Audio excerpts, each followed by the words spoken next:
Could be worse, people. You could be Chelsea. KJ's here. Matt's here with me. KJ, yes, bro. I wasn't sure if you were coming on. I did see you dancing to Candy a couple of hours ago on Insta Stories, but not the result we wanted. Injuries maybe a bit more of a concern, but some positives in the football. What was your thoughts tonight, mate? Yeah, when we've got the first team out there, you can clearly see that we're trying to move the ball a lot quicker than we did last season. And get forward and use the wide areas a lot better as well. And it just shows when you have someone like Ahmad out there or Rashford out there that things can happen when you put the ball out wide. It wasn't their greatest games, but it's preseason, you know. But overall, we're slowly trying to see something. That's the main thing. I don't think we're there yet, and I don't think that we're going to be anywhere close to being near the top this season or even maybe next season, but we're starting to slowly try and get to somewhere in terms of the attacking play and in terms of the structure of the team. We look a lot better than we did last season, especially when it comes to defending and the gaps in midfield. They're slowly starting to get compacted, and we are defending better. We're conceding less chances. And going forward, you can kind of see what kind of play that we want to do, which will evolve into the wings quite a bit. The Arsenal is better than us, and that's okay to admit. You know what I mean? Some United fans don't want to admit that. Some fans don't like me. Arsenal are better than us. They play some great football. I wasn't really expecting a win anyway. So the fact that we got out there 2-1 and won the penalty shootout, you know what I mean? Like, you know what I mean? It's all good. It's all good. Arsenal are a very good team, and we're there semi-competing in moments, and we just need to turn those moments into 90 minutes. But yeah, like overall, the performance is where it is, especially when the second string came on. That second half, boy, you saw the level drop. I felt bad for Sancho because when you got midfield of Eriksen and McTominay just getting away each other, you got Anthony on the other side, like young Wheatley, like up top, he's getting no service as well. Like, yeah, I felt for him as well. And yeah, going forward, I need to see some sales. I need to see some big sales this like in the summer, man. Casemiro, Maguire, Anthony, Hannibal. You can argue AWB as well. Like, yeah, their man needs to leave, man. And I think out of Sancho and Anthony, those two are the man looking like on a chopping block. And Sancho's shown more to say you should stay at Man United and they should at least be in the squad. And then yeah, I'll also shout out to two young players. Collier, I like the look of him. He looks like he can be something. And also Maxi Oyedele, like he in the midfield, he's looking very good as well. Looks like he can actually become something as well. Because guess what? When he got onto the ball, he was moving the ball forward. He was finding his man. He was actually putting tackles in and being strong on the ball. McTominay today, being McTominay. Casemiro being Cass. Anthony being Cass. So yeah, those two, get them in the first team squad. Get some of these midfielders out and let's try and rebuild this midfield, because without that, yeah, it's going to be long.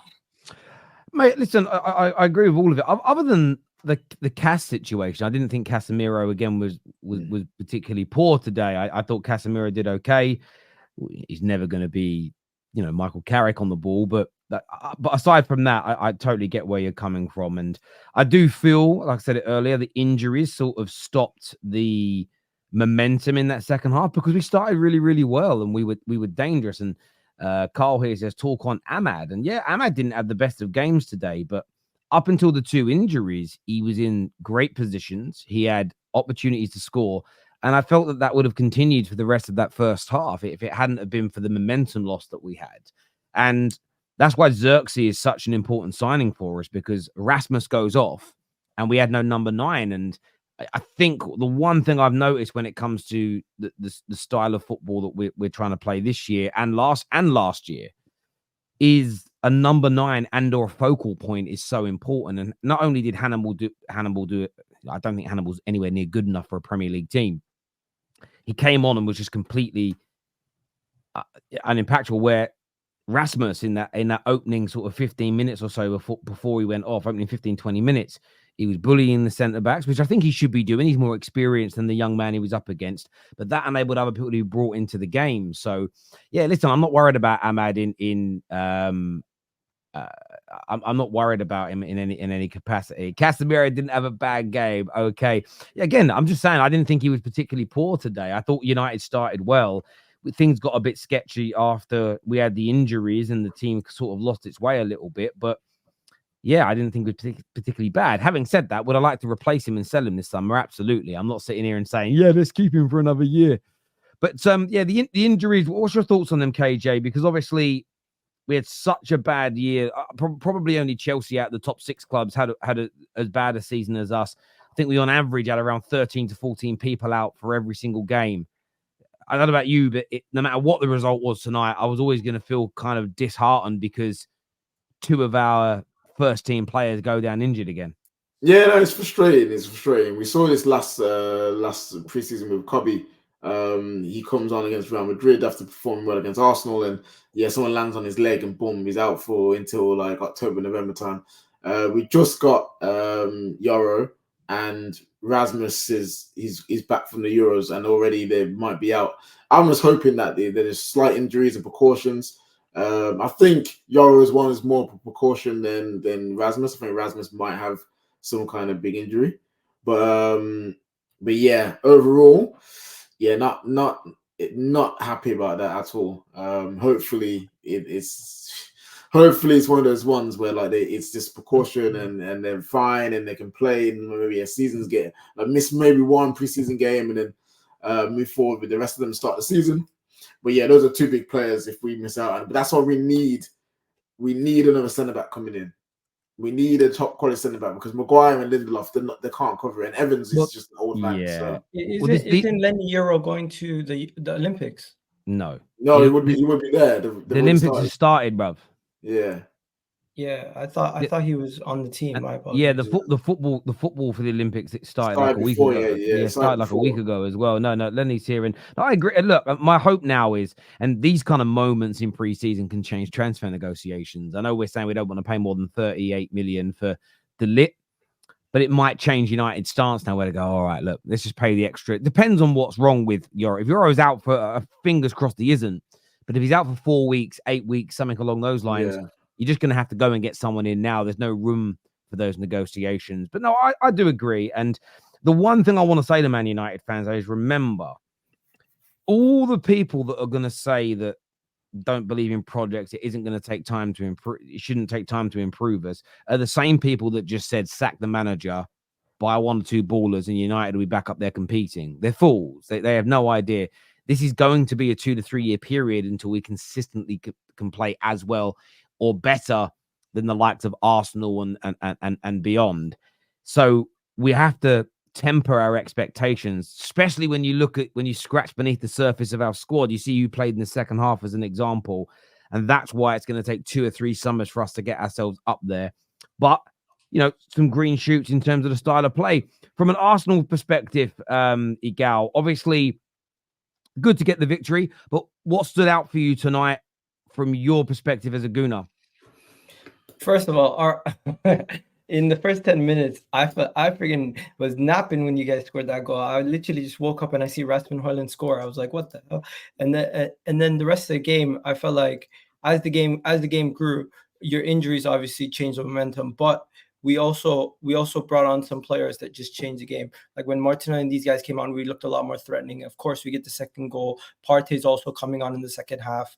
I thought a lot of the young kids, this preseason has been where Arteta's given these young kids a lot of running time. And I wouldn't be surprised if Miles Lewis-Skelly, who's played both games quite well, is going to get a good opportunity this season. Ethan Noir, of course, the goal was offside.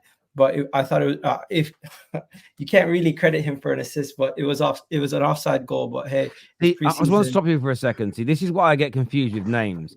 We have people in the comments earlier saying it's pronounced one Neri. It's pronounced Nari. I'm pronouncing it wrong. Oh, okay.